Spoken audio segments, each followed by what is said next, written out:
Satu adalah mistisisme, karena mistisisme itu bisa digunakan untuk menunjuk dimensi spiritual esoterik pada agama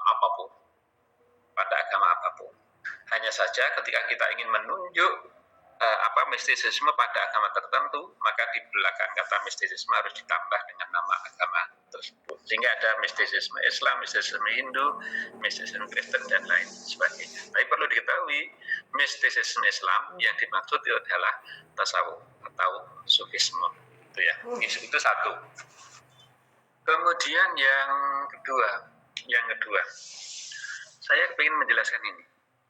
Jadi dalam sejarah itu saya ingin menjelaskan antara tasawuf dengan tarekat ini.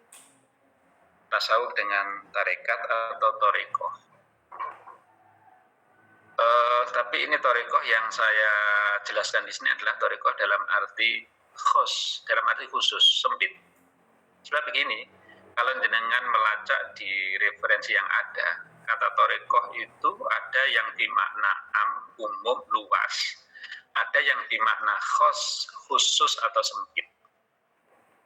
Nah, kata thariqah yang dimakna am, jalan spiritual untuk mendekatkan diri pada Allah, itu identik dengan tasawuf. Nah, tetapi kemudian thariqah dalam arti sempit, itu thariqah dalam arti sempit ketika kata thariqah itu sudah disambung atau dilabeli dengan nama thariqah tertentu. Misalnya thariqah Qadiriyah. Itu maksudnya apa? Kalau dibilang thariqah Qadiriyah, itu berarti jalan spiritual mendekatkan diri kepada Allah khusus menurut thariqah Qadiriyah. Kalau kemudian sudah ada sebutan thariqah Naqsabandiyah, itu dalam arti sempit khusus. Maksudnya adalah jalan spiritual untuk mendekatkan diri kepada Allah khusus menurut thariqah Naqsabandiyah. Itu kan? Makanya kata thariqah itu ada bimakna am, ada bimakna khos, bimakna luas, bimakna sempit. Dalam arti luas identik dengan tasawuf. Kalau jenengan mau melacak lagi ini ya, katanya Muhammadiyah itu menolak thariqah. Iya. Tapi yang ditolak Muhammadiyah, thariqah itu adalah thariqah ini. Itu yang ditolak. Makanya di teman-teman Muhammadiyah itu ada punya buku judul nih Mas Qasim, orang UMM-nya judul gini, bertasawuf tanpa bertarekat. Jadi mereka masih mengakui tasawuf karena tasawuf itu adalah merupakan implementasi daripada ihsan itu ya, iman, Islam, dan ihsannya itu. Tetapi mereka itu tidak mengakui keberadaan tarekat dalam arti khos itu. Makanya di Muhammadiyah tidak ada, thariqah Qadiriyah, Naqsabandiyah itu tidak ada. Yang ada hanya di NU. Jadi thariqah dalam arti am itu identik dengan tasawuf ya, atau paling tidak bagian daripada tasawuf itu. Makanya ketika ada makalah tadi syariat, thariqah, hakikat, marifat, itu thariqah, hakikat, marifat itu kan semuanya masuk tasawuf. Hanya saya kata-kata thariqah di sini itu bermakna am, yaitu jalan spiritual untuk mendekatkan diri kepada Allah secara umum, maknanya adalah tasawuf. Yang dari thariqat itu nanti akan kemudian menghasilkan hakikat, akhirnya kemudian sampai pada marifat. Itu. Nah, di dalam sejarah begini. Jadi dalam sejarah thariqat dalam arti khos itu kan muncul belakangan. Kalau jenengan melihat bukunya Tabtazani, ini terjemahnya, kemudian insya Allah judul aslinya ini Madkhal ila Tasawuf ini ya, semacam pengantar daripada tasawuf. Di sana dijelaskan detail gitu perkembangan mulai dari tasawuf sampai dengan thariqat dalam arti khos. Kalau jangan lacak misalnya thariqat Qadiriyah itu kan baru muncul belakangan, baru muncul sekitar abad ke-5 atau ke-6 Hijriah itu. Jadi sejarahnya gini, mungkin ini jenengan mungkin bisa baca bukunya Fazlur Rahman. Ini salah satu di antara bedanya tasawuf dengan thariqat itu, thariqat dalam arti khos ya. Tasawuf itu sifatnya adalah individual. Jadi dulu tasawuf sangat individual sekali. Maksudnya apa? Ketika misalnya dikatakan Al-Ghazali telah mencapai ma'rifah, itu yang ma'rifahnya Al-Ghazali saja. Yang ma'rifahnya Al-Ghazali saja. Itu sekarang individual. Terus murid-muridnya, santri-santrinya enggak. Yang ma'rifah itu hanya Al-Ghazali saja. Ketika Abu Yazid Al-Bustami dikatakan setelah mencapai itikad, itu yang itikadnya Abu Yazid saja. Santri-santrinya enggak. Begitu juga Ulul Al-Halad juga begitu. Itulah sebabnya maka Fazlur Rahman menyebut tasawuf itu sifatnya adalah individu, tapi kemudian tarekat disebut sebagai tasawuf massa. Tasawuf massa. Jadi tarekat disebut tasawuf massa. Mengapa? Karena ini ada sejarahnya. Jadi misalnya dulu pada zaman Al-Ghazali itu ya, mungkin ini juga bahkan sebelum Al-Ghazali. Jadi ketika tasawuf itu berkembang, itu kemudian ada banyak orang-orang awam, mungkin seperti kita itu, orang-orang awam yang pengen meniru atau meniru amalan para sufi itu. Gambarannya misalnya Al-Ghazali telah mencapai ma'rifah. Kami itu kok pengen bisa ma'rifah seperti Al-Ghazali. Kami itu kok pengen bisa etikat seperti Abu Yazid Al-Bustami. Nah, karena orang awam, ya, maka kemudian tidak boleh jalan sendiri, harus dibimbing. Nah, maka kemudian orang-orang awam tersebut dihimpun di dalam suatu kelompok, bergalis berparibat dan lain sebagainya itu ya. Mereka dihimpun dalam suatu kelompok, kemudian dibimbing. Nah, pembimbing itulah yang kemudian disebut dengan mursyid dalam bahasa sekarang. Tuh, mursyid membimbing apa? Maaf, yang dibimbing itulah yang kemudian sekarang disebut dengan murid atau salik. Nah, dibimbing apa? Dibimbing untuk melaksanakan ibadah dan wirid tersebut. Dibimbing untuk mengamalkan ibadah dan wirid. Nah, di samping itu para ibadah dan wirid tersebut bukan tanpa persyaratan, enggak. Ibadah dan wirid tersebut diajarkan karena dia dapat ijazah dari gurunya, ijazah dari gurunya dan lain sebagainya. Sehingga di dalam tiga itu yang kemudian nanti membentuk tarekat, dan kemudian di dalamnya ditambah lagi ada silsilah guru dan murid. Silsilah guru dan murid ini sanad ya, dalam bahasa kita adalah sanad. Nah, itulah yang kemudian belakangan disebut dengan tarekat. Makanya disebut sebagai tasawuf massa, karena di dalam tarekat itu ada banyak jamaah massa. Yang di samping itu juga ada mursyidnya tadi, bahkan boleh jadi naibul mursyid. Nah, itu yang seperti itu secara formal baru terjadi sekitar abad ke-5 Hijriah. Mungkin yang paling begitu nampak itu adalah tarekat Qadiriyah, Syekh Abdul Qadir Al-Jilani. Ya, jadi kalau tarekat dalam arti khos minimal mesti ada 4 tadi. Yang pertama mesti ada muridnya, jamaahnya istilahnya itu, yang dibimbing. Kemudian yang kedua mesti ada mursyidnya yang membimbing. Kemudian yang ketiga mesti ada ibadah dan wiridnya, ya, materinya yang mungkin. Kemudian yang keempat mesti ada silsilah guru dan murid. Ada yang nambah misalnya tadi yang jenengan sampaikan memaklah tadi ada baiat. Tapi tidak setiap tarekat itu kayaknya mewajibkan baiat. Makanya saya sebut 4 itu. Nah, 4 itulah yang kemudian menjadi unsur pokok tarekat dalam arti khusus. Maka tarekat apapun namanya itu mesti ada itu. Mesti ada itu. Tarekat Qadiriyah, tarekat Naqsabandiyah, tarekat Khalwatiyah, tarekat Satariyah dan sebagainya, itu mesti ada 4 itu. Ada mursyidnya, ada muridnya, ada ibadah dan wiridnya, walaupun modelnya macam-macam nanti ya, ada ada silsilah guru dan muridnya atau sanad. Nah, dari sinilah maka kemudian NU melakukan klasifikasi. Ada tarekat yang mu'tabaroh, ada tarekat yang ghairu mu'tabaroh. Di antara standarnya tarekat itu mu'tabaroh atau ghairu mu'tabaroh, itu di antara standarnya itu adalah silsilah guru dan muridnya, sanadnya. Nyambung enggak? Kalau sanadnya itu nyambung, mulai dari yang paling akhir sampai Rasulullah, itu maka bisa disebut sebagai tarekat mu'tabaroh. Tetapi kalau sanadnya itu tidak nyambung, ada yang putus, maka itu dikategorikan sebagai ghairu mu'tabaroh. Nah, maaf, di antara tarekat yang dipandang sebagai ghairu mu'tabaroh itu Wahidiyah di Kediri itu. itu menurut pandangan NU ghairu mutabarrih. Mengapa? Karena sanadnya ada nyambung.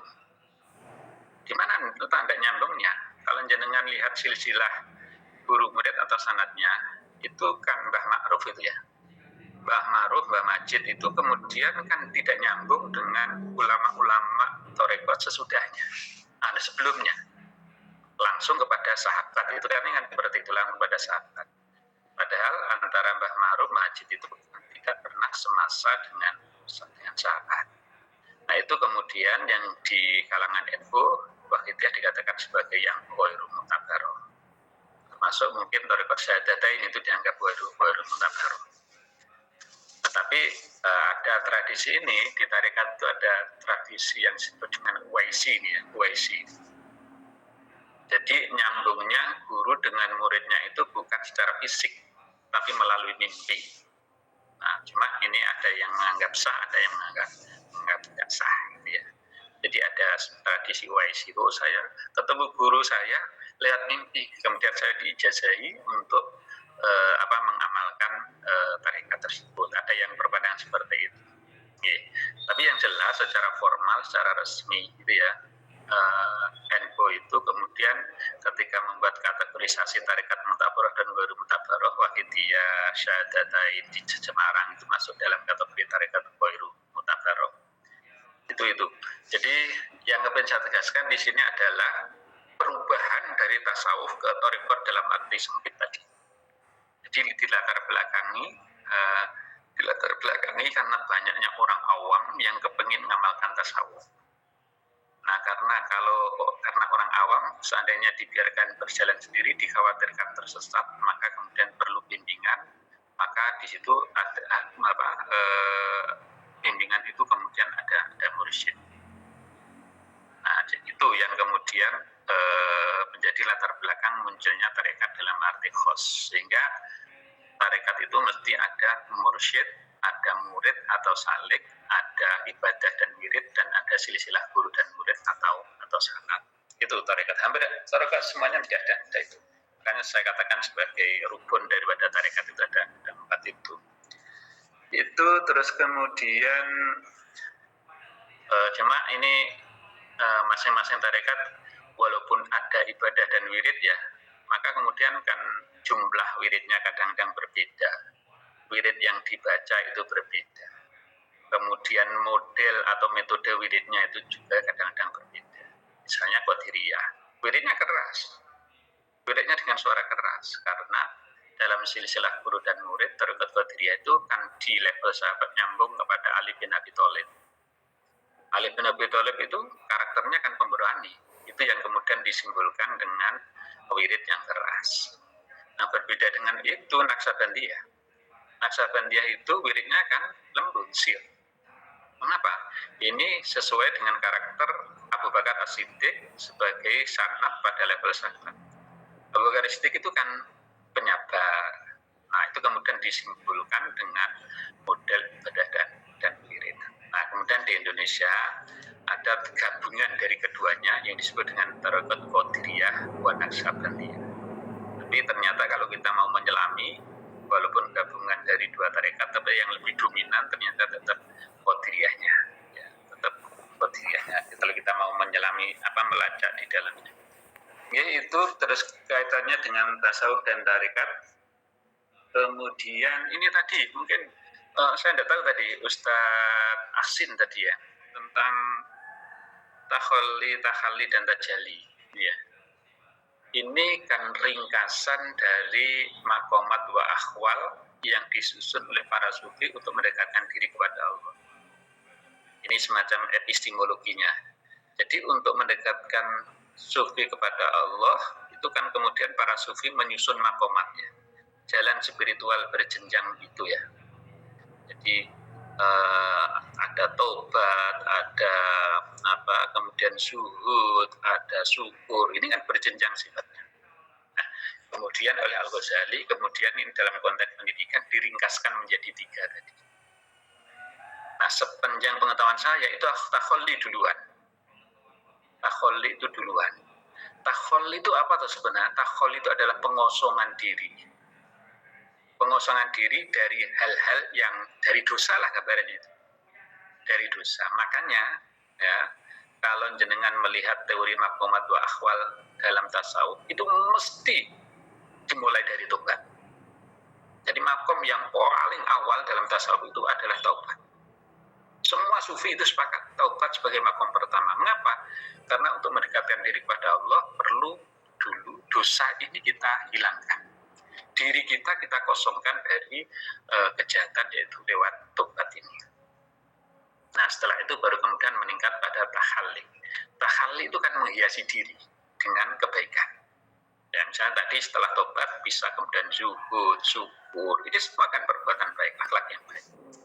Takhalli, takhalli, dan tajalli. Ya, mungkin urutannya yang paling lazim itu adalah takhalli, dan tajalli. Nah, ini saya katakan tadi sebagai ringkasan daripada maqamatul akhwal tadi. Jadi dikosongkan dulu, takhalli itu wujudnya di maqamat adalah taubat terutama. Itu mengosongkan diri dari dosa atau akhlak tercela.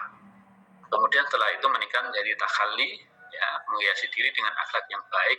Dan ini macam-macam tadi di maqamat zuhud, meningkat lagi syukur, meningkat lagi ridho, meningkat lagi bisa roja, meningkat lagi macam-macam, akhirnya sampai pada ma'rifah menurut teori Al-Ghazali. Itu nggih. Nah, ketika sudah ma'rifah barangkali bisa masuk pada tajalli. Itu terus kemudian yang kepingin saya sampaikan juga ini tadi ya, betul. Kalau di NU itu kan pernah ada ungkapan ini ya. Jadi tarekat dalam arti khusus itu lebih diperuntukkan untuk orang-orang yang usianya sudah tua itu ya. Sudah kategori tua, yang barangkali mungkin tanggung jawabnya sudah relatif terselesaikan.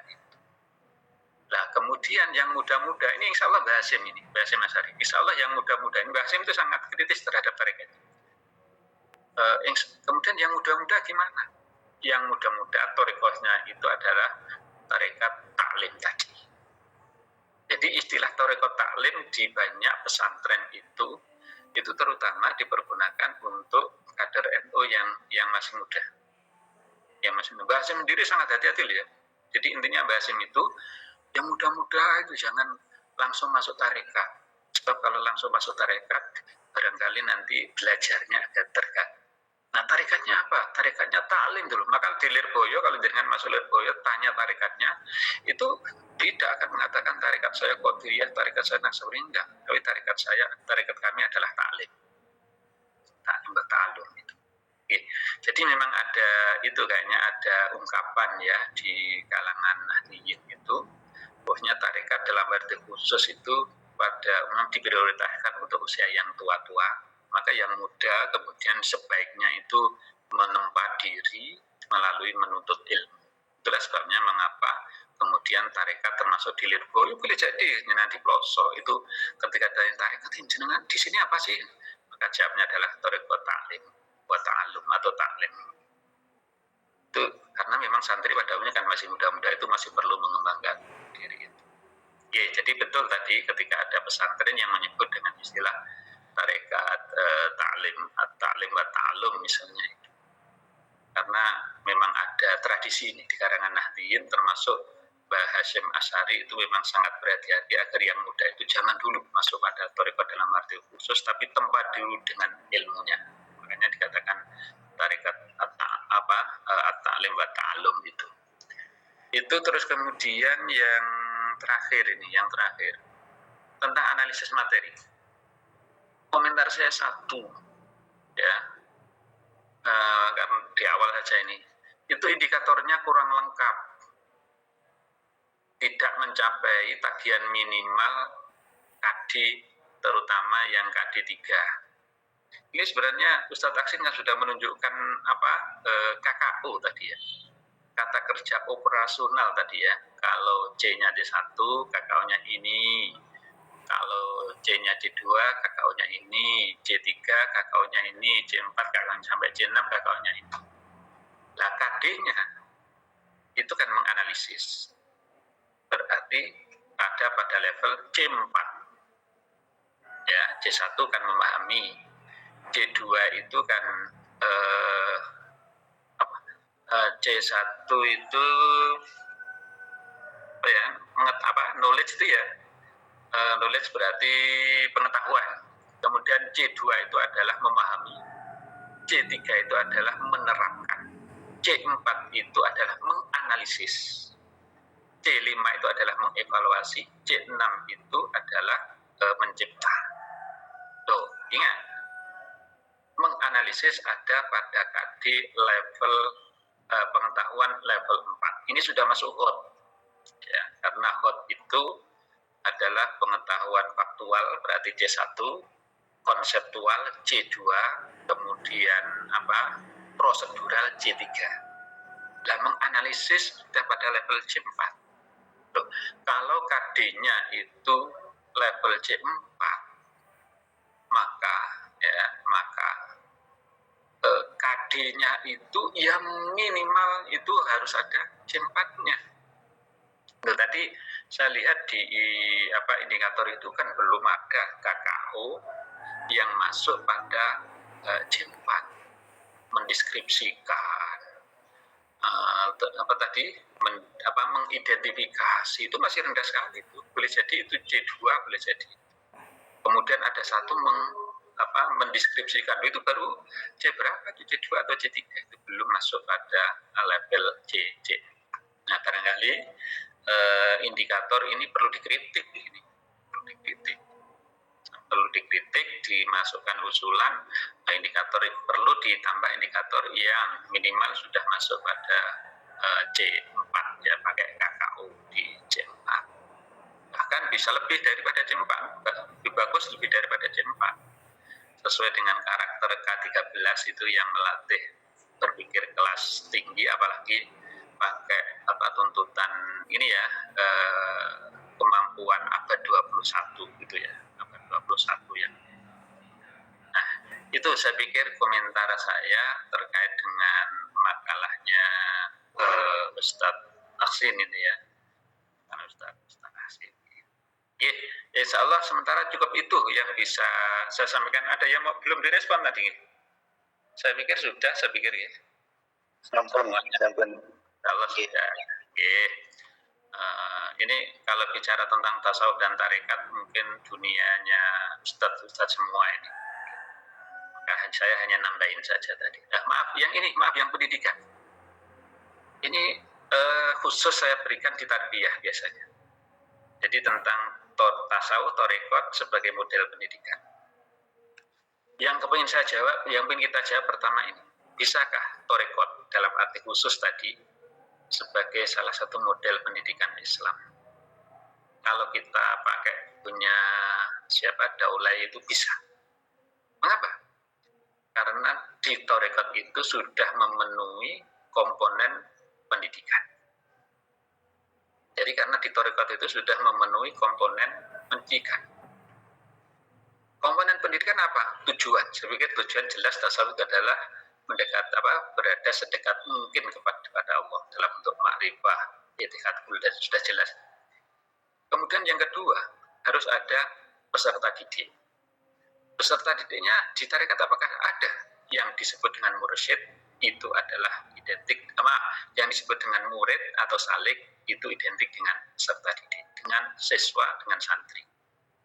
Kemudian komponen pendidikan yang ketiga adalah pendidik. Nah, mursyid sebagai pembimbing yang tugas membimbing itu bisa diidentikan dengan pendidik. Kemudian yang keempat adalah kurikulum atau materi. Ibadah dan wirid yang diajarkan, yang dipraktekkan dalam tarekat itu bisa diidentikan dengan materi di dalam pendidikan. Nah, yang kemudian, ingat bahwasanya di ibadah dan wirid itu kan banyak metode. Masing tarekat itu punya model ibadah dan wiridnya. Suara keras, wirid dengan suara asir dan lain sebagainya. Maka ketika bicara ibadah dan wirid, di dalamnya juga sudah include tentang metode ibadah dan wirid. Nah, itu juga menjadi salah satu komponen metode di dalam pendidikan. Tuh, evaluasinya seperti apa? Tuh, evaluasinya seorang salik atau seorang murid ketika sudah misalnya diberi tugas, kamu harus membaca wirid la ilaha illallah sekian. Itu meskipun kemudian disampaikan lagi kepada mursyidnya, sudah Yai sudah membaca ini, oh gimana? Maka disitulah kemudian dievaluasi oleh mursyidnya. Evaluasinya juga sudah ada.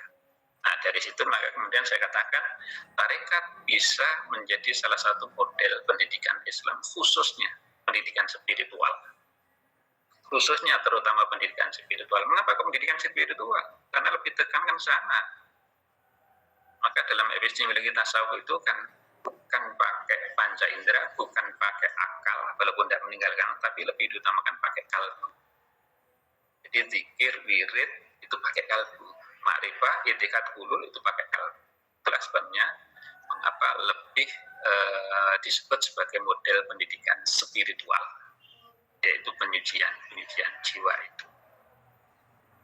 Oke, itu yang bisa saya sampaikan terkait dengan makalah ini. Insya Allah sementara cukup nih. Ini kayaknya kan kuliah jenengan. Ada kuliah lagi nggih? Nggih. Oke, insya Allah cukup itu yang bisa saya sampaikan. Mari perkuliahan ini kita tutup bersama dengan bacaan hamdalah. Alhamdulillah. Semoga bermanfaat, berkah, dengan kembangkan diri materi tadi. Terima kasih untuk semuanya. Akhiran, Assalamualaikum warahmatullahi wabarakatuh. Waalaikumsalam warahmatullahi wabarakatuh.